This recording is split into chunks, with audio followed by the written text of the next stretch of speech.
Yesenia Espinel y Washington Yepes comparten un diálogo con el invitado. En Punto Noticias hablamos de...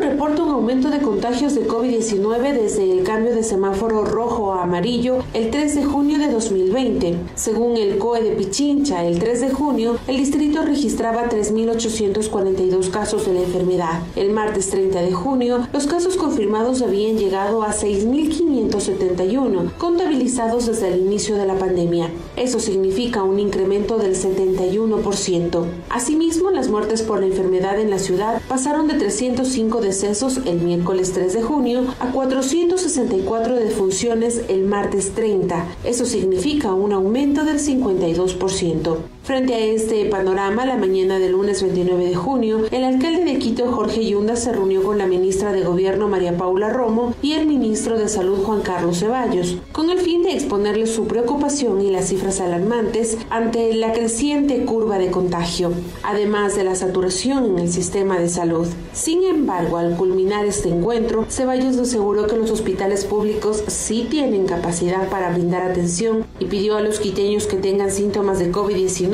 acudir a los centros médicos más cercanos.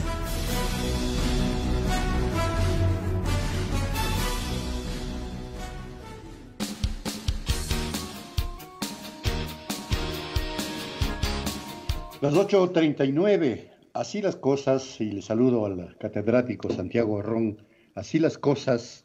¿Cuál debe ser entonces el comportamiento primero ciudadano, que es fundamental porque ya no nos queda otra, a los ciudadanos enfrentar la pandemia, la epidemia, porque desde las autoridades hay un cúmulo de contradicciones y desde su experiencia, Santiago, le quiero pedir que nos oriente a los ciudadanos básicamente, porque este cruce de información, el uno dice una cosa, el ministro una cosa, el alcalde otra, el COE tiene una concepción y una visión científico-técnica diferente a la que tiene el COE nacional, nos está poniendo en la encrucijada y en el limbo a los ciudadanos que somos los que tenemos que ir a trabajar, enfrentamos los contagios y al final terminamos algunos muriendo, lamentablemente. Muy buenos días, Santiago, qué gusto. Bueno, buenos días, gracias por la invitación, Yesenia y Washington. En realidad es la situación extremadamente preocupante, especialmente aquí en Quito en la actualidad. El número de casos que ustedes comentaban al inicio de este segmento va en aumento, ¿no? Pero creo que algo que es bien importante tomar en cuenta en relación a esto del número de casos es que la cantidad de, digamos, personas que están saliendo como positivas depende directamente de la cantidad de test que se están haciendo. Lastimosamente en el Ecuador el número de test que se hacen de PCR es demasiado bajo y existe una alta correlación entre el número de test y el número de personas que salen infectadas. Esta correlación más o menos hace que el 90% de la variación en la cantidad de personas infectadas solamente responda al número de test que se hacen. En otras palabras, si es que, por decir algo, el día de mañana se daña una de las máquinas del INSPI y se hace un menor número de test, eso automáticamente va a hacer que aparentemente disminuya la cantidad de personas que están saliendo contagiadas, lo cual evidentemente es irreal. Y este es un producto del hecho de que estamos haciendo poquísimos tests. La cantidad de test que tenemos en la actualidad es apenas de 6 por 1000, lo cual es bajísimo incluso en un contexto sudamericano. En la región, el único país que hace menos test que Ecuador es Bolivia. Entonces, esto es algo que nos impide entender con precisión qué es lo que está sucediendo aquí en el Ecuador y especialmente en Quito. Sin embargo, hay estadísticas que realmente sugieren que la situación es excepcionalmente grave en el Ecuador y específicamente también aquí en la ciudad de Quito. En el caso de Pichincha, nosotros hemos tenido que las tasas de positividad de los test, es decir, qué porcentaje de los test que se hacen salen positivos, salen de personas contagiadas. Estamos hablando de en la primera quincena de junio del 54% y en la segunda quincena de junio del 53%. Estos valores son elevadísimos y yo hasta ahora no he encontrado un solo país donde se vean niveles de positividad tan altos durante una quincena. El único lugar donde se ven estos niveles tan elevados es el Ecuador. Entonces, esta es una indicación clarísima de que hay una gran cantidad de contagiados Y además, otra cosa que es importante, es una cantidad de contagiados que va en aumento. Es decir, la situación entre mayo y junio se ha deteriorado. Miren ustedes que en mayo nosotros aquí en Pichincha teníamos tasas de positividad de 43 en la primera quincena, 47 en la segunda quincena, y después en junio aumenta a 54 y 53%. Es decir, la situación en junio, en lugar de mejorar, ha empeorado, lo cual obviamente es opuesto a lo que se hizo en términos de política pública. Lo que se hizo en junio en política pública es pasar de semáforo rojo a semáforo amarillo justamente en el momento en el cual la situación se volvía mucho más preocupante en la provincia de Pichincha específicamente. Doctor Ron, buenos días. Les saluda Licenia Espinel. ¿Cómo entender entonces declaraciones en este sentido del ministro de Salud que asegura que la situación en Quito se produce por pequeños brotes, que la situación prácticamente está controlada, a pesar de que reconoce que el sistema de salud está al límite?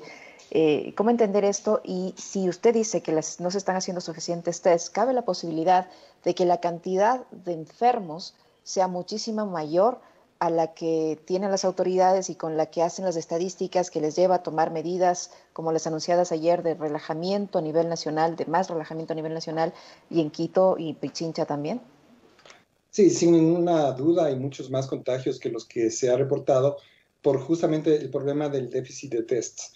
De acuerdo con la Organización Mundial de la Salud, este porcentaje de positividad debería ser menor al 10%, lo ideal es que sea menor al 5%. Nosotros estamos, en el caso de la provincia de Pichincha, en junio, 10 veces por sobre ese valor, a pesar de que ha habido un aumento más o menos moderado, digamos, en el número de tests. Esto claramente indica que cada vez hay más personas que están enfermas y evidentemente debido a que no se puede hacer una gran cantidad de test a toda la población, hay un subdiagnóstico del número real de personas que están contagiadas. A mí me parece que es imposible justificar o entender una afirmación de que la situación en Quito está controlada, tomando en cuenta que el propio ministro acaba de reconocer que hay una fila, el número de personas que están esperando una cama en terapia intensiva es de 50 personas. Esto es algo muy grave, muy preocupante. Lo que esto quiere decir es que hay 50 personas que están muriéndose y que sencillamente no tienen espacio en las unidades de terapia intensiva de los hospitales de la capital. Yo no entiendo cómo se puede decir en esas circunstancias que la situación está controlada. Ahora, la lógica nos hace preguntarle esto, doctor, porque si es que vemos que las circunstancias están así, aceptadas por el propio ministro de Salud, lo que se debería haber dicho, el presidente lo dijo muy tibiamente, se debería haber dicho es que de inmediato se ordena que se implementan nuevas unidades de cuidados intensivos, pero de inmediato, y que se procede a la importación de instrumentos, de aparatología y de medicamentos para atender esa emergencia. Y hacer lo que hizo Guayaquil, más médicos, más personal especializado para atender los casos de contagios. Pero eso es lo que debe decir el gobierno, eso es lo que creo yo que la ciudadanía por lógica intuye y piensa. Pero lamentablemente, doctor, no se actuó así. Más bien se liberalizó más la posibilidad de que la gente siga en este relajamiento, complicando aún más la situación. Le pido su comentario. Esto es algo que en realidad era totalmente predecible. El 25 de mayo hubo una reunión del Consejo Metropolitano de Quito en la cual una larga lista de especialistas en el tema expuso frente al Consejo Metropolitano de la ciudad cuál era la situación en ese entonces, a finales de mayo, en relación con la pandemia. Y absolutamente todos los investigadores, epidemiólogos, médicos dijeron que no se debía llegar al semáforo amarillo, que la situación era preocupante y que por lo tanto se debían mantener las restricciones. Sin embargo, no se hizo caso de esto. No es un problema de que la gente, digamos, sea indisciplinada, de que la gente hace lo que le da la gana. Esto es algo que era totalmente previsible. Nuestros políticos, nuestras autoridades deberían tener en cuenta cuál es la idiosincrasia de nuestra gente, cuál es la situación económica también, especialmente de las clases más populares, porque en esos casos, pues, es evidente que muchas familias no se pueden dar el lujo de mantener un aislamiento social estricto, y en esos casos, entonces, eran situaciones totalmente prevenibles, lo que se vino después ya en el mes de junio, una vez que se pasó a semáforo amarillo. Era totalmente predecible que la gente iba a empezar a salir más y que esto iba a generar más contagios. Entonces, en ese caso, yo creo que no es del todo justo echarle la culpa a la gente y decir, bueno, es que la gente sencillamente es indisciplinada y no hace lo que se le recomienda.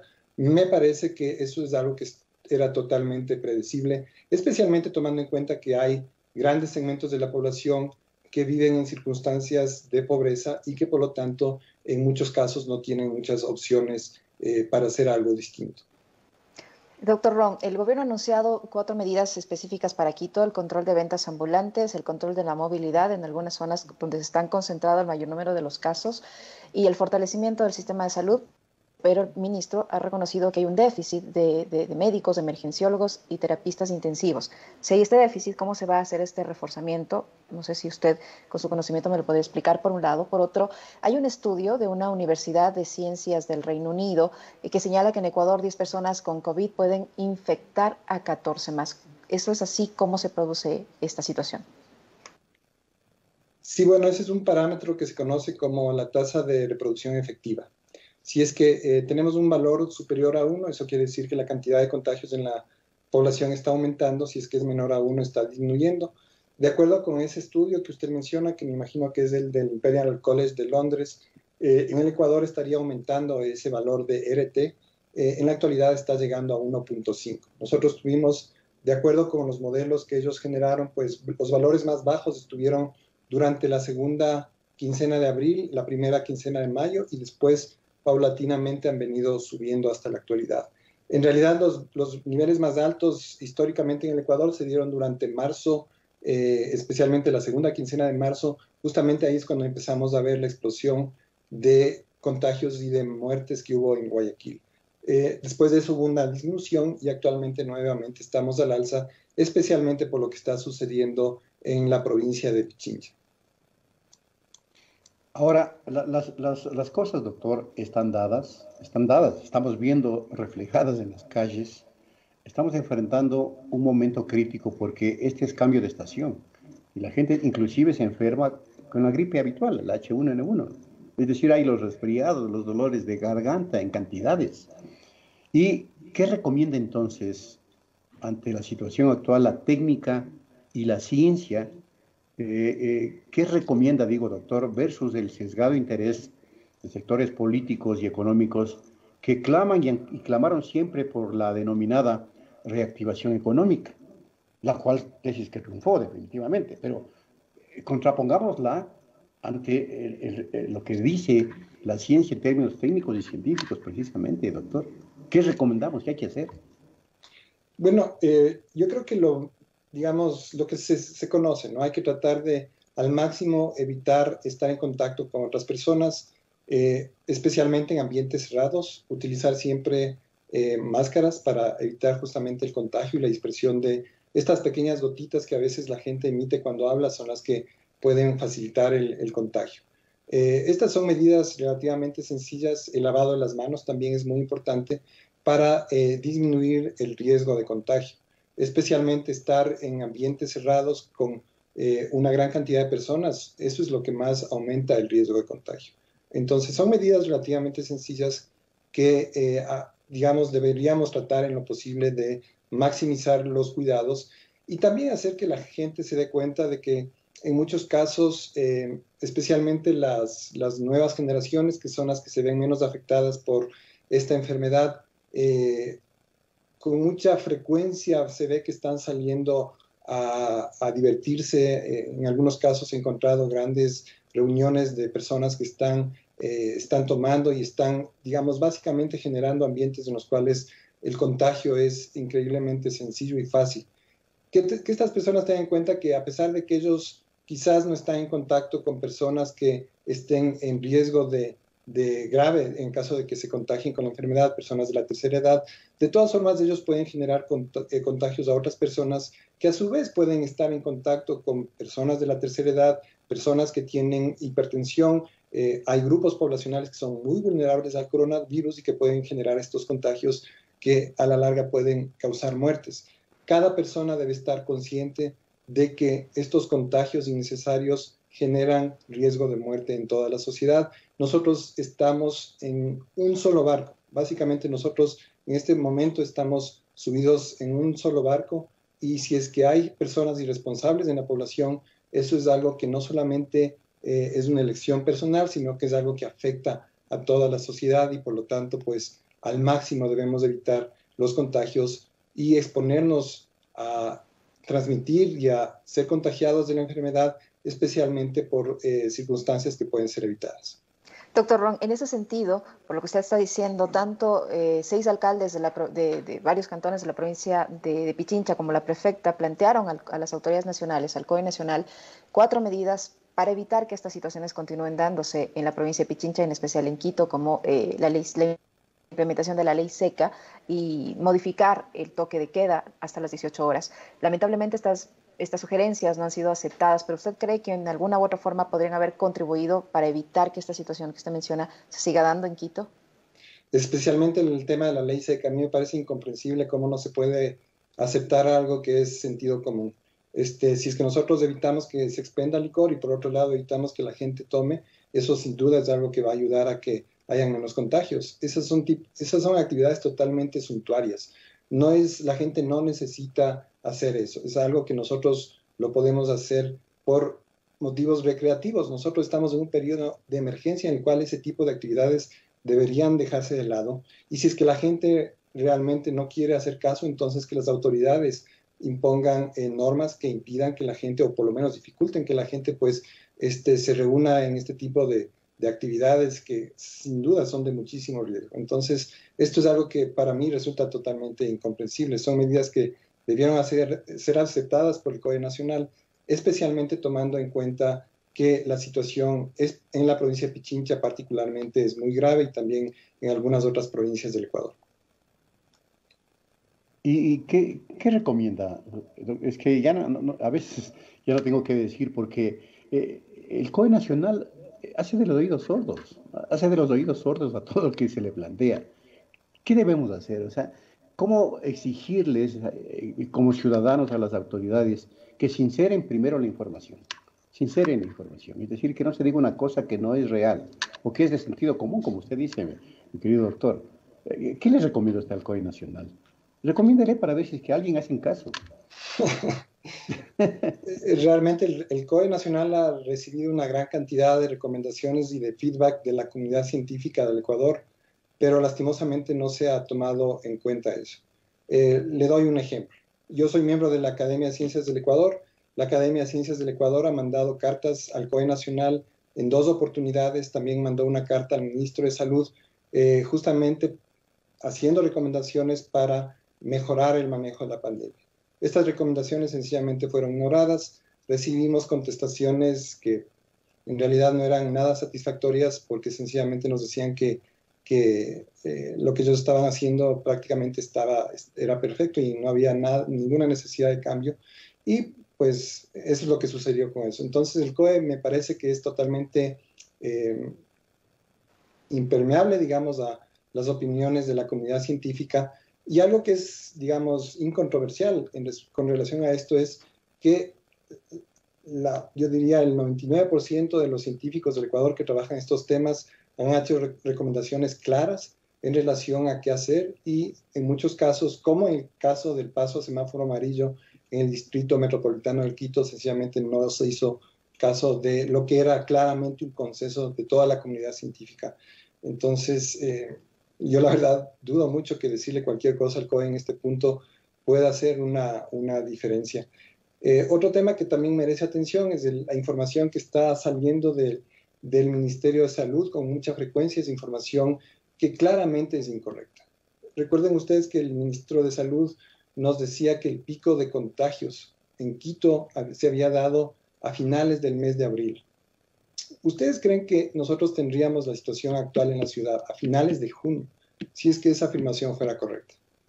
Otra cosa que nos dijo el ministro, durante la tercera semana de mayo, él dijo que se había hecho un muestreo de personas contagiadas en la ciudad de Quito y que el 33% de los ciudadanos quiteños habían sido contagiados por el virus.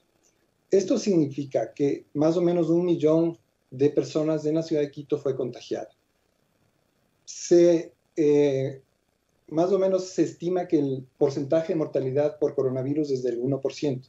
Eso implica que en Quito debió haber habido 10.000 muertos durante el mes de junio, algo que claramente, felizmente, no se ha dado todavía, pero una indicación más de que con mucha frecuencia esa información que emana del Ministerio de Salud es información que después, con el paso del tiempo, claramente queda invalidada. Es evidente que hay problemas con la información que se está generando y es información que se usa como argumento para precisamente tomar estas decisiones que están totalmente contrapuestas a la evidencia científica y al criterio de los especialistas.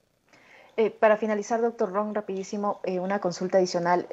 Hay un estudio de la Universidad de las Américas que identificó presencia del virus SARS-CoV-2 en los ríos Machángara y Monjas. ¿Cómo esto puede generar un peligro para la población o no? Bueno, en realidad esto más bien es un indicador. Se puede utilizar, el objetivo de hacer este tipo de estudios es utilizar la cantidad de virus que está presente en las aguas servidas de las ciudades como un indicador de la cantidad de personas que están contagiadas y de cómo va evolucionando epidemiológicamente la enfermedad en una ciudad. El riesgo de contagio, por ahora, por lo menos de lo que se conoce, no es alto, digamos, no se ha documentado este tipo de contagios por medio de aguas residuales. El principal medio de contagio es por la emisión de partículas por la vía respiratoria. Se ha encontrado coronavirus en las heces fecales y ese es el motivo por el cual entonces se encuentran en las aguas residuales de la ciudad muestras de coronavirus. Ese es el motivo.